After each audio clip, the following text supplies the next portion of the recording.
ಯಾಕೆ ಪ್ರಶ್ನೆ ಮಾಡಬಾರ್ದು? ವ್ಯವಸ್ಥೆ ವಿರುದ್ಧ ಪ್ರಶ್ನೆ ಮಾಡಿದ್ರೆ ಅದಕ್ಕೆ ಬೇರೊಂದು ಹೆಸರನ್ನು ಕಟ್ತಾ ಇದ್ದಾರೆ.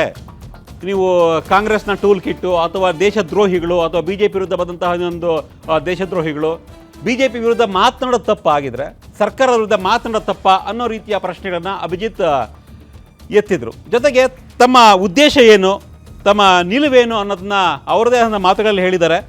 ಜೊತೆಗೆ ಟಚನ್ನು ಕೊಟ್ಟು ಕೆಲವೊಂದಿಷ್ಟು ವಿಡಿಯೋಗಳನ್ನು ಕೂಡ ವೈರಲ್ ಮಾಡಿದ್ದಾರೆ. ಅವ್ರು ಏನು ಮಾತಾಡಿದ್ದಾರೆ, ಆ ವಿಡಿಯೋದಲ್ಲಿ ಏನಿದೆ ಅದೆಲ್ಲೂ ಕೂಡ ಒಂದ್ಸಲ ನೋಡ್ಕೊಂಬರೋಣ. नमस्कार मेरे जेनजी जनरेशन के लेजी दोस्तों, सिस्टम ने हम बेरोजगार लोगों को कॉकरोच बोला है, तो हमने सोचा क्यों ना हम सब मिलकर अपनी ही पार्टी बनाए, इसलिए बनी है कॉकरोच जनता पार्टी। हम वही जनरेशन है जिसके पास डिग्री है लेकिन नौकरी नहीं, सपने हैं लेकिन सिस्टम नहीं। ये है कॉकरोच जनता पार्टी का संविधान।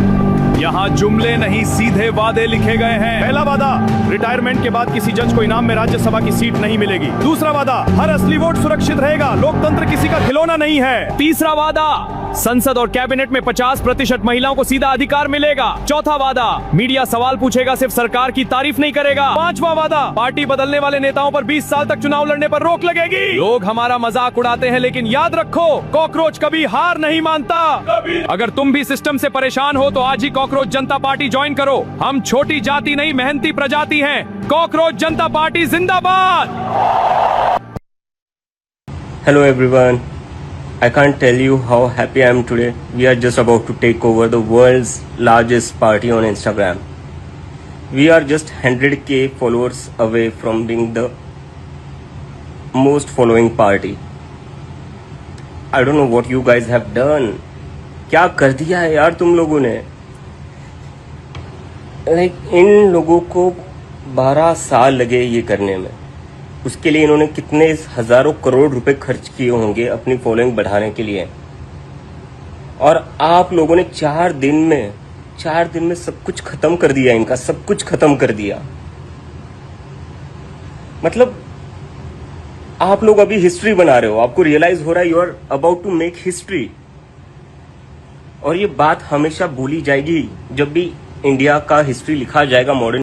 हेलो एवरीबॉडी, जिसका डर था वही हुआ। पहले इन लोगों ने हमारा अकाउंट हैक करने को ट्राई करा, जब इनसे हैक नहीं हुआ तो अब इन्होंने हमारा ट्विटर हैंडल इंडिया में बंद कर दिया है, बैन कर दिया है। आप सभी लोग देख सकते हैं ट्विटर पर जाकर कि हमारा कॉकरोच जनता पार्टी का ऑफिशियल ट्विटर हैंडल अभी इंडिया में नहीं दिख रहा है किसी को भी। तो मैं चाहता हूँ आप लोग सब आवाज़ उठाए और आप लोग पूछे ये अकाउंट हैंडल क्यों बैन किया गया, इससे ऐसा क्या लिखा था। हमने तो कोई गलत चीज़ नहीं लिखी थी, हम तो खाली रेजिग्नेशन मांग रहे थे मिनिस्टर का। वो स्टूडेंट ने सुसाइड की तो उसके बदले हम कुछ अकाउंटेबिलिटी चाहते थे, और बदले में इन्होंने हमारा अकाउंट डीएक्टिवेट कर दिया। तो ये कहाँ की डेमोक्रेसी है? आप सभी ये सवाल पूछो। ಎಸ್, ಅಭಿಜಿತ್ ಸ್ಪಷ್ಟವಾಗಿ ಹೇಳ್ತಾ ಇದ್ದಾರೆ, ನಾವು ವ್ಯವಸ್ಥೆ ವಿರುದ್ಧ ಅಲ್ಲ, ನಾವು ನೀಟ್ ವಿಚಾರವಾಗಿ ಮಂತ್ರಿಯ ರಾಜೀನಾಮೆ ಕೇಳಿದ್ವಿ, ಕೇಳೋ ತಪ್ಪ. ಸೊ ಈ ವಿಚಾರವಾಗಿ ಕ್ಯಾಂಪೇನ್ ಆಗ್ತಾ ಇದ್ದರೆ ಈಗ ನಮ್ಮ ಎಕ್ಸ್ ಹ್ಯಾಂಡಲ್ ಏನಿದೆ ಅದು ಬ್ಲಾಕ್ ಆಗಿದೆ ಭಾರತದಲ್ಲಿ. ಸೊ ಬಿ ಜೆ ಪಿಯವರು ಇದನ್ನು ಮಾಡಿಸಿದ್ದಾರೆ. ಜೊತೆಗೆ ಇನ್ಸ್ಟಾಗ್ರಾಮ್ ಕೂಡ ಹ್ಯಾಕ್ ಮಾಡೋಕ್ಕೆ ಟ್ರೈ ಮಾಡಿದ್ರು, ಬಟ್ ಅದಾಗಲಿಲ್ಲ ಅನ್ನೋದು ಅವರ ಮಾತುಗಳು. ನೋಡೋಣ, ಇದ್ರ ಬಗ್ಗೆ ಚರ್ಚೆ ಮಾಡೋಣ. ನಮ್ಮ ಜೊತೆ ಜಾಯ್ನ್ ಆಗಿದ್ದಾರೆ ಕಾಂಗ್ರೆಸ್ಸಿಂದ ವಕ್ತಾರರು ದರ್ಶನ್ ಅವರಿಗೆ ವೆಲ್ಕಮ್. ಬಿ ಜೆ ಪಿಯಿಂದ ದಿಲೀಪ್ ಜಾಯ್ನ್ ಆಗಿದ್ದಾರೆ, ಬಿ ಜೆ ಪಿ ವಕ್ತಾರರು. ದಿಲೀಪ್ ಅವರು ನಮಸ್ತೆ. ಅದೇ ರೀತಿ ಆಮ್ ಆದ್ಮಿಯಿಂದ ಶಶಿಧರ್ ಆರಾಧ್ಯ ಅವರು ಜಾಯ್ನ್ ಆಗಿದ್ದಾರೆ ಡಿಬೇಟ್ಗೆ. ನಮಸ್ಕಾರ. KRS ಪಕ್ಷದಿಂದ ರಘು ಜಾಣಗೆರೆ, ಸೊ ರಾಜ್ಯ ಕಾರ್ಯದರ್ಶಿ ಅವರು, ನಿಮಗೂ ಕೂಡ ಸ್ವಾಗತ. ಎಸ್, ನನ್ನ ಮೊದಲನೇ ಪ್ರಶ್ನೆ ಬಿ ಜೆ ಪಿಯ ದಿಲೀಪ್ ಅವ್ರಿಗೆ. ದಿಲೀಪ್ ಅವ್ರಿಗೆ ಏನು ಅನಿಸ್ತಾ ಇದೆ ನಿಮಗೆ cockroach Janata party? Sir, cockroach Janata party ಅಂತಕ್ಕಂಥದ್ದು ಇದೊಂದು ಆನ್ಲೈನ್ ಮೂಮೆಂಟ್ ಪ್ರಾರಂಭ ಆಗಿದೆ, ಇದನ್ನು ಮಾಡ್ತಾ ಇದ್ದಾರೆ.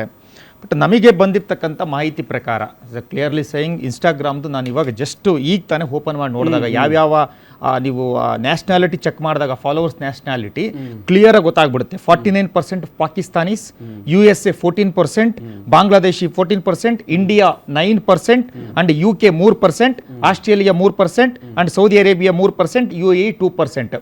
ಇದೆಲ್ಲರಿಗೂ ಅರ್ಥ ಆಗುತ್ತೆ ಆನ್ಲೈನಲ್ಲಿ ಹೋಗಿ ನೋಡಿದಾಗ. ಮೊಬೈಲ್ ನಿಮ್ಗೆ ಕೊಡ್ತೀನಿ ನೋಡಿ, ನಂದು ಇನ್ಸ್ಟಾಗ್ರಾಮಲ್ಲಿ ಇದೆ. ಅಲ್ಲ, ನಂದು ಇನ್ಸ್ಟಾಗ್ರಾಮ್ ಅಕೌಂಟ್ ಇದೆ, ನಮ್ಮ ಪೇಜ್ ಇದೆ, ಗ್ಯಾರಂಟಿ ನ್ಯೂಸ್ದು ಇನ್ಸ್ಟಾಗ್ರಾಮ್ ಪೇಜ್ ಇದೆ.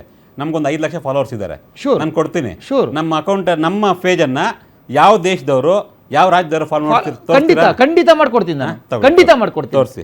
ಕೊಡಿ ಅಡ್ಮಿನ್ ನೋಡ್ಬೋದು ಮಾಡ್ಕೊಡಿ ನೀವು ಅಲ್ಲ admin ಅಡ್ಮಿನ್ ಮಾಡ್ಕೊಡಿ. ನಾನು ನಿಮ್ಗೆ ಯಾಕೆ ಅಡ್ಮಿನ್ ಯಾಕೆ ಕೊಡ್ಲಿ? ಅಲ್ಲ ಮತ್ ಇನ್ನೇನ್ ಸರ್ ನಾನು ಈಗ ಎಕ್ಸಾಂಪಲ್ ಈಗ ಈಗಲೇ 2 ನಿಮಿಷಕ್ಕೆ ಮಾಡ್ಕೊಡ್ತೀನಿ ನಾನು. ಕಾಕ್ರೋಚ್ ಜನತಾ ಪಾರ್ಟಿ ಅಡ್ಮಿನ್ ನಿಮ್ಮ ಹತ್ರ ಇದೆಯಾ? ಬಿಜೆಪಿ ಅವ್ರ ಹತ್ರ ಅಲ್ಲ ಇದೆಯಾ? ಅಲ್ಲ ನೀವು ಅಡ್ಮಿನ್ ಕೊಡಿ ನಾನು ಮಾಡ್ಕೊಡ್ತೀನಿ. ಅಡ್ಮಿನ್ ಕೊಟ್ಟರೆ ಸಿ ಅಡ್ಮಿನ್ ಆದ್ರೆ ಈಗ ನನ್ನ ಅಡ್ಮಿನ್ ನಂದು ಅಕೌಂಟ್ ನನ್ನ ಅಡ್ಮಿನ್ ನಾನು ನೋಡಬಲ್ಲ ಬಂದಿರೋ ಮಾಹಿತಿ ಪ್ರಕಾರ ನಾನು ನೋಡಬಲ್ಲ ಅಂತ ದಿಲೀಪ್ ಅವ್ರ ವೆಯ್ಟ್ ಅಲ್ಲ ಸರ್, ಮಾಹಿತಿ ಯಾರು ಕೊಟ್ರು ಮಾಹಿತಿ ಮಾಹಿತಿ ಪ್ರಕಾರ ಮಾಹಿತಿ ಯಾರು ಕೇಳಿದ್ದೀನಿ ಕೊಟ್ರು? ಸರ್. ಮಾಹಿತಿ ಯಾರು ಸರ್ ಕೊಟ್ರು? ನೋಡಿ ಸರ್ ನಮಗೆ ಮಾಹಿತಿ ಮಾಹಿತಿ ಎಲ್ಲಿ ಬಂತು? ಮಾಹಿತಿ ಅಲ್ಲ ಎಲ್ಲಿ ನೀವು ಬಂತು? ನೀವು ಗ್ಯಾರಂಟಿ ನ್ಯೂಸ್ನವರು ನಾವು ಏನ್ ಹೇಳ್ತೀವಿ ವಕ್ತಾರರುಗಳು ಅದನ್ನ ಹೇಳ್ತಕ್ಕಂಥ ತೋರಿಸ್ತಕ್ಕಂಥದ್ದು ಅಷ್ಟೇ ನಿಮ್ ಜವಾಬ್ದಾರಿ. ನೀವು ಎಲ್ಲಿಂದ ಬಂತು ಮಾಹಿತಿ ಹೇಗ್ ಬಂತು ಅಂದ್ರೆ ಏನ್ ಬೇಕು ಅಂತ ಹೇಳ್ಬೋದಾ? ಸುಳ್ಳು ಹೇಳ್ಬೋದಾ? ಸುಳ್ಳು ಹೇಳಕ್ ನಾವು ಬಂದಿಲ್ಲ ಸರ್.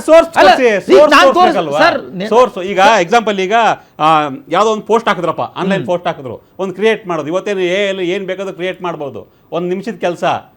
ಸೋರ್ಸ್ ಬೇಕಲ್ವಾ? ನಾನು ಹೇಳ ಸುಳ್ಳು ಅಂತ ಹೇಗೆ ಹೇಳ್ತೀರಿ? ಅಥೆಂಟಿಕೇಶನ್ ಬೇಕಲ್ವಾ? ನೀವೇ ನಾನು ಹೇಳ್ತಾರ ಸುಳ್ಳು ಅಂತ ಹೇಗೆ ಹೇಳ್ತೀರಿ? ನಿಜನೇ ಅನ್ಕೊಳ್ಳಿ, ತೋರಿಸಿ ಪ್ರೂಫ್ ಸರ್ ತೋರಿಸಿ ಸಾಕ್ಷಿ ಕೊಡ್ತೀನಿ. ನಾನು ನಿಮ್ಗೆ ಸಾಕ್ಷಿ ಕೊಡ್ತೀನಿ. ತೋರಿಸಿ. ಈಗ ನಿಮಗೆ ಅದನ್ನ ಡಿಫೈನ್ ಮಾಡ್ತೀರಾ? How can you define? One of the anti nationalist groups, anti nationalist ಯಾರು ಇದಾರೋ ಅದು ಮಾಡ್ತಿದ್ದಾರೆ. ಈಗ ಮಾಡಿರ್ತಕ್ಕಂಥದ್ದು ಕ್ರಿಯೇಟ್ ಮಾಡಿರ್ತಕ್ಕಂಥ ಅಭಿಜಿತ್ ಅಂತಕ್ಕಂಥ ಒಬ್ಬ ವ್ಯಕ್ತಿ ಬೋಸ್ ಚಾನಲ್ ಕುತ್ಕೊಂಡು ಬೇರೆ ದೇಶದ ಕುತ್ಕೊಂಡು ಮಾಡ್ತಾ ಇರ್ತಕ್ಕಂಥದ್ದು ಇಲ್ಲಿರ್ತಕ್ಕಂಥ ಜನ್ಜಿಗಳನ್ನ ದಾರಿ ತಪ್ಪಿಸ್ಲಿಕ್ಕೋಸ್ಕರ ಮಾಡ್ತಾ ಇರ್ತಕ್ಕಂಥದ್ದು ಒಂದು. ಮತ್ತೆ ಇನ್ನೊಂದು ಸರ್, ಇವತ್ತು ನಡೀತಾ ಇರ್ತಕ್ಕಂಥದ್ದು ಇಲ್ಲಿ ಇವ್ರಿಗೆ ಮೊದಲಿಂದಲೂ ಒಂದು ಅಜೆಂಡಾ ಇತ್ತು ಸರ್. ಯಾರು ಪ್ರಜಾಪ್ರಭುತ್ವ ವ್ಯವಸ್ಥೆನಲ್ಲಿ ಒಂದು ಪಕ್ಷವನ್ನ ಎದುರಿಸ್ಲಿಕ್ಕೆ ಆಗೋದಿಲ್ವೋ, ಈಗ ಉದಾಹರಣೆಗೆ ತುಂಬಾ ಪ್ರಯತ್ನ ಪಟ್ಟರು, INDA ಅಂತ ಒಂದು ಒಕ್ಕೂಟ ಮಾಡ್ಕೊಂಡ್ರು. ಒಕ್ಕೂಟ ಮಾಡ್ಕೊಂಡು ಆದ್ಮೇಲೆ ಅದಾದ ನಂತರ ಎಲ್ಲಾ ಪಕ್ಷಗಳು ಸೋಲ್ತಾ ಬಂದು ಈಗ ಸೋಲಿನ ಹತಾಶೆಯಲ್ಲಿ ಈಗ ಒಂದು ಮೂವ್ಮೆಂಟ್ ಅನ್ನ ಪ್ರಾರಂಭ ಮಾಡಬೇಕು ಅಂತ ಹೊರಟಿದ್ದಾರೆ. ಯಾರ್ಯಾರು ಮಾಡ್ತಾ ಇದ್ದಾರೆ? ನೀಟ್ ವಿವಾದ ಆಯ್ತು.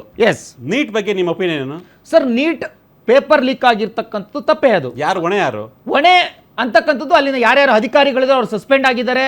ಯಾರ್ಯಾರ ಮೇಲೆ ಕ್ರಮ ಕೈಗೊಳ್ಳಬೇಕೋ ಅದನ್ನ ಕ್ರಮ ಕೈಗೊಂಡಿದ್ದಾರೆ. 23 ಲಕ್ಷ ವಿದ್ಯಾರ್ಥಿಗಳ ಭವಿಷ್ಯ ಏನಾಗಬೇಕಾಗಿದ್ರೆ ಅದು ಸುಪ್ರೀಂ ಕೋರ್ಟ್ ಅಲ್ಲಿ ನಡೀತಾ ಇದೆ. ಈಗ ಏನು ಜಡ್ಜ್ಮೆಂಟ್ ಕೊಡ್ತಾರೋ ಕಾನೂನಾತ್ಮಕವಾಗಿ ಆ ಕಾನೂನಿಗೆ ಬದ್ಧವಾಗಿರ್ತೀವಿ. ಇನ್ನೊಂದ್ಸಲ ಪರೀಕ್ಷೆ ಮಾಡಬೇಕು ಅಂತ ಹೇಳ್ತಾರ, ಇನ್ನೊಂದೇನ್ ಮಾಡಬೇಕು ಅಂತ ಹೇಳ್ತಾರೆ. ಈ ಕಾನೂನಿಗೆ ನಾವು ತಲೆಬಾಗ್ತೀವಿ. ಅದನ್ನ ಅದ್ರ ಬಗ್ಗೆ ಮಾತೇ ಇಲ್ಲ.